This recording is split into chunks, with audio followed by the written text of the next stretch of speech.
नमस्कार दोस्तों, पंजाब केसरी में आप सभी का स्वागत है और मैं हूं राहुल आपके साथ। दोस्तों, आज हम पहुंचे हैं जयपुर के जवाहर कला केंद्र में और यहाँ पर जब हम आए तो गैलरी में यहाँ पर एक एग्जीबिशन चल रही है और जिसे नाम दिया गया इनसाइट राजस्थान। तो ये एग्जीबिशन जिन्होंने लगाई है वो हैं सिमरन कौर जी। इस वक्त हमारे साथ मौजूद है सिमरन जी। सिमरन जी, आपका बहुत बहुत स्वागत है। Thank you so much, thank you. Simran ji, सबसे पहले मेरा सवाल, इनसाइट राजस्थान, ये जो नाम आपके दिमाग में आया, ये कैसे आया और सिर्फ यही क्यों, इनसाइट राजस्थान ही क्यों? पहले तो इनसाइट राजस्थान इसलिए बिकॉज़ ये एक आर्ट गैलरी जो आर्ट एग्जीबिशन हमने की है डिस्प्ले, ये राजस्थानी आर्ट्स और आर्टिस्ट के लिए है, उनको प्रमोट करने के लिए है और बाकी स्टेट्स में दिखाने के लिए कि राजस्थान आर्ट्स में किसी चीज़ से कम नहीं है। हमारे कल्चर, हमारे ट्रेडिशंस, हमारे आर्ट फॉर्म्स अभी भी उसी तरीके से इतने ज़्यादा आगे हैं जैसे बाकी स्टेट्स के हैं।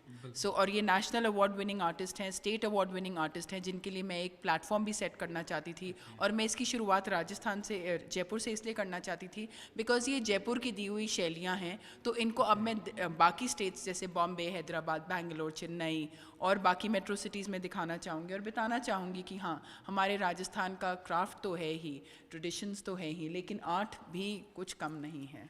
बिल्कुल। और इस एग्जीबिशन में पगड़ी पे आपने कुछ ज़्यादा ही फोकस किया है। जैसा कि जब मैं एंटर हुआ तो बाहर मैंने वो इतनी बड़ी पगड़ी देखी, तो इसके पीछे क्या वजह है? जैसे मेरे 6 स्टार्स हैं इनसाइड राजस्थान के, हर एक स्टार का अपना अपना एक सिग्नेचर स्टाइल है।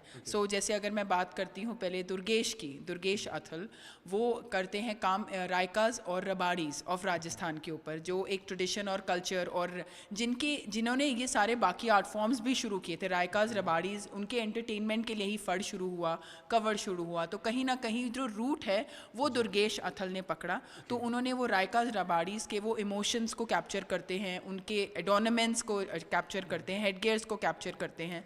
तो ये मुझे था कि हाँ, ये बिल्कुल एप्ट है बिकॉज ये हमारे ट्रेडिशन को भी ला रहा है और एक हमारे आर्ट फॉर्म को भी आगे लेकर आ रहा है। तो ये इसीलिए पगड़ियों का इतना ज़्यादा है। एंड वो इतने बड़े बड़े कैनवसेस पे जब हम ये बड़ी बड़ी पगड़ियाँ देखते हैं ना, तो इतना मेस्मराइजिंग लगता है, खुद ही एक अलग दुनिया में खो जाते हैं। बिल्कुल बिल्कुल सिमरन जी। और जो आपने राजस्थानी कल्चर की बात की, आर्ट फॉर्म की आपने बात की, तो बिल्कुल सही कहा आपने। राजस्थान के बहुत सारे ऐसे आर्ट फॉर्म्स हैं जो अब एक्सटिंक्ट होते जा रहे हैं, गायब होते जा रहे हैं, तो उनको लेकर आप क्या कहेंगे? जैसे एक हमारा आर्ट फॉर्म है फड़, जो हमारी 600 साल पुरानी कलाकृति है। कवड़ है जो एक 800 साल पुरानी कलाकृति है। भील आर्ट है। इन सब आर्ट्स आज वेस्टर्न से लोग आके इन चीज़ों के ऊपर एक्सपेरिमेंट्स कर रहे हैं। हमें इन आर्ट्स को आगे और बढ़ाना चाहिए बिकॉज इन्हीं आर्ट से हमारा कल्चर बना है। तो जैसे कवड़ आर्ट हो गई, जो आर्ट है लकड़ी के मैंगो वुड पर बनती है, जो एक फैमिली है जो बस्सी से है, चित्तौड़ से है, वो इसको आगे प्रमोट कर रही है। तो मैं उनके लिए एक और प्लेटफॉर्म सेट करना चाहती हूँ। लोग को चाहती हूँ कि लोग जानें, आज वेस्टर्नर्स इस आर्ट को लेके एजुकेशनल की चीज़ें बना रहे हैं, तो हमारे पास तो ये शुरू से थी, तो हमें तो इसको और प्रमोट करना चाहिए और आगे लेकर आना चाहिए बिकॉज ये हर चीज़ हैंडीक्राफ्ट, हैंड से जुड़ी हुई है। इसमें कलर से लेके बनावट से लेके एवरी सिंगल थिंग। बिल्कुल। और वैसे भी हिंदुस्तान में कला की कदर हालांकि इतनी नहीं होती जितनी बाहर ज़्यादा की जाती है, तो इस बात पे आप क्या कुछ कहेंगे? क्योंकि कला हर इंसान में होती है। देखिए, हर इंसान किसी ना किसी कला से जुड़ा होता है कहीं ना कहीं, किसी मोमेंट पे। आपको कब वो लगा कि हाँ, मैं इस कला से जुड़ी हुई हूँ और मुझे इससे जुड़ना चाहिए और इस कला को मुझे और प्रमोट करना चाहिए? एक तो आई थिंक हम अपनी रोज़मर्रा की ज़िंदगी में हर एक चीज़ हम करते हैं, कला से करते हैं। यहाँ तक कि हमारे पहनावे से, हमारे तैयार होने से, हमारे खाने से, हमारे चलने से, हर चीज़ में कला होती है। एंड मैं अपने गुरुओं की और अपने ब्लेसिंग्स की बहुत शुक्रगुजार हूँ कि आज मैं आर्ट से जुड़ी हूँ। शुरू से मेरा एक इंटरेस्ट तो बहुत ज़्यादा था, लेकिन वो इंटरेस्ट मेरे को कहाँ लेकर आ गया कि आज मैं नेशनल अवार्ड और स्टेट अवार्ड विनिंग आर्टिस्ट के साथ काम करने लग गई। एंड अब उनका आगे काम करने, उनको आगे मुझे दिखाना है बाकी स्टेट्स में। ये ब्लेसिंग्स एक हैं। So that's about it. बिल्कुल। तो मतलब, लेकिन आप इससे पहले क्या करती थी? इससे पहले मैं एक लवर थी आर्ट की। एंड मेरे जुड़ती गई, मैं आर्ट एग्जीबिशंस घूमती थी।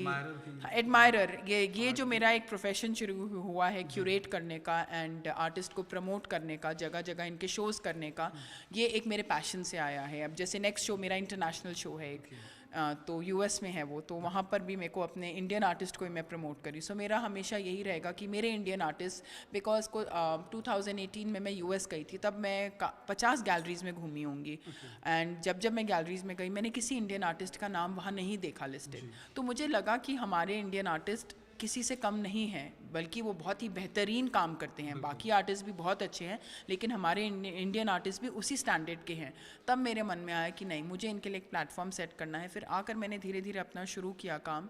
तब हमने फिर अपनी वेबसाइट खोली, तब इंटरनेशनली हमने सेल भी किया, बट फिर वो कोविड आ गया, पैंडेमिक हो गया, तो काम थोड़ा स्लो हो गया। लेकिन अब एज भगवान की कृपा से सब कुछ बाकी बैक टू नॉर्मल हो रहा है। तो मैं चाहूँगी अब इनके लिए अब मैं और शोज़ करूँ, इनको इन सब आर्टिस्ट के लिए एक प्लेटफॉर्म करूँ, और ऐसे और आर्टिस्ट को जोड़ूँ अपने साथ। एंड इनकी कला जगह जगह मिलनी चाहिए लोगों को देखने के लिए, बिकॉज जो एक जब लोग अब सामने से देखते हैं ना, वो एक अलग चीज़ होती है वो। अच्छा, राजस्थानी कल्चर को लेकर आप क्या कुछ कहेंगे? राजस्थानी कल्चर रंगों से भरा है, ये रंग और रण की भूमि है। सो इसके जो आप किसी भी सिटी में चले जाओ, जयपुर से लेके जोधपुर से लेके जैसलमेर से लेके, हर एक सिटी का एक अलग, जैसे जयपुर को पिंक सिटी बोलते हैं इसके रंगों के करके, जो जैसलमेर को गोल्डन सिटी बोलते हैं, जोधपुर को सन सिटी बोलते हैं। तो हर एक ये हमारा राजस्थान एक इंडस वैली सिविलाइजेशन की तरह है, इतना ज़्यादा वेल प्लान्ड था। एंड जयपुर के अगर हम बात करते हैं, तो जयपुर सिटी अगर आप वैसे ही देखते हैं, ये एक रंगों की सिटी है और इतनी प्लान्ड सिटी है। फ्रॉम वॉल सिटी में अगर आप चले जाइए, तो हर एक, अगर आप स्ट्रीट्स पे भी चलेंगे, तो वहाँ पे भी आपको हर एक चीज़ में हैंडीक्राफ्ट, अगर आप देखेंगे हर एक चीज़ में हैंडीक्राफ्ट है। गलियों के नाम जैसे आप देख लीजिए, गोपाल जी के रास्ते हो गए, ठठेरों का रास्ता हो गया, हर एक चीज़। अगर ठठेरों के रास्ते पे जाएंगे तो वहाँ आपको काम करने वाले वो दिखेंगे जो हैंडीक्राफ्ट से काम कर रहे हैं, वो भी कला से काम कर रहे हैं। तो दैट वे जयपुर तो is full of traditions, culture and arts. अच्छा, एक आपने अपनी वेबसाइट को लेकर कहा कि आप कलाकार जो हैं उन्हें बाहर वो ओहदा नहीं मिल पा रहा जो उन्हें मिलना चाहिए, क्योंकि वो कभी किसी से कम नहीं है, हमारे जो इंडियन आर्टिस्ट हैं। तो वो प्लेटफॉर्म आप उनके लिए प्रोवाइड कर रहे हैं। तो आपका जो वेबसाइट जिसकी आपने जिक्र किया, उसके बारे में कुछ बताइए हमें। सी, ये जो मेरी एक वेबसाइट है myartwhitecanvas.com, इसका मेन मकसद हमारा यही है कि जो इमर्जिंग हमारे नेशनल आर्टिस्ट हैं, स्टेट आर्टिस्ट हैं, जो इमर्जिंग आर्टिस्ट हैं, जो इतना अच्छा काम कर रहे हैं, उनका काम भी हमको बाहर दिखाना चाहिए। तो मैं उनके लिए भी एक ये प्लेटफॉर्म सेट करना चाहती हूँ। ये नहीं है कि सिर्फ क्योंकि नामी आर्टिस्ट हैं, ठीक है, वो हमारे फोर फादर्स हैं, हमें उनको साथ लेकर चलना है, लेकिन जो इमर्ज हो रहे हैं, जो इतना अच्छा काम कर रहे हैं, हमें उनको भी शोकेस करना। उनको अगर हम बढ़ावा नहीं देंगे तो बाकी आर्ट फिर कैसे आएगी आगे। तो वो बहुत ज़रूरी है कि एक वेबसाइट पे हम अपने जो इमर्जिंग आर्टिस्ट हैं उनके लिए एक प्लेटफॉर्म मैं सेट करना चाहती हूँ, जहाँ पर वो खुल के अपना काम डिस्प्ले करें, ताकि लोग देख सकें और उनको और बढ़ावा मिले इस चीज़ में काम करने का।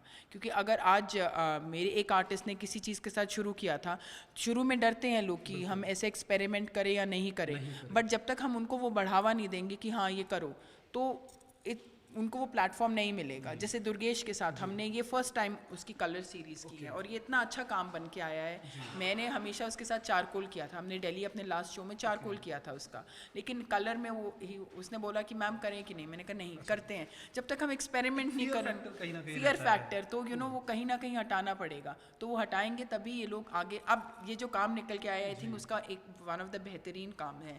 जैसे और बाकी आर्टिस्ट ने भी जैसे जैसे अपने काम का डिस्प्ले किया है, हर एक ने एक फियर, वो ये बहुत अमेजिंग आर्ट गैलरी है। अच्छा, आपने बिल्कुल सही कहा, फियर फैक्टर। जब आपने अपनी ये वेबसाइट शुरू करी तो आपको भी किसी तरह का कोई फियर फैक्टर था?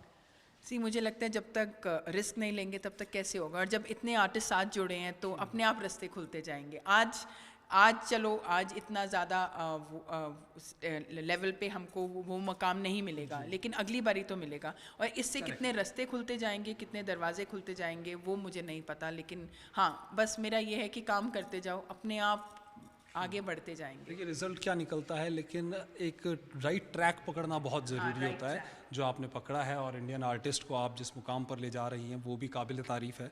तो बहुत बहुत शुक्रिया सिमरन जी, हमारे साथ जुड़ने के लिए, पंजाब केसरी के साथ जुड़ने के लिए। तो फिलहाल के लिए इतना ही, मुझे दीजिए इजाज़त, नमस्कार।